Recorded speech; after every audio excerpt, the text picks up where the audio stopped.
সম্মানিত ভাইরা, আমাদের আজকের নির্বাচনী জনসভার প্রধান অতিথি ইতিমধ্যে আমাদের মাঝে তার হেলিকপ্টার ল্যান্ড করেছে। অল্পক্ষণের মধ্যেই তিনি মঞ্চে আসবেন ইনশাআল্লাহ।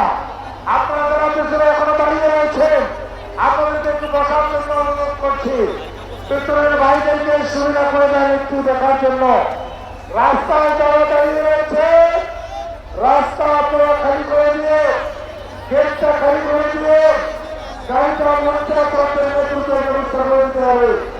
সমাজকে শেষ পর্যন্ত সহযোগিতা করার জন্য আমরা আহ্বান করছি। সমান্ত ভাইরা পেছনের ভাইদেরকে দৃষ্টি আকর্ষণ করছি।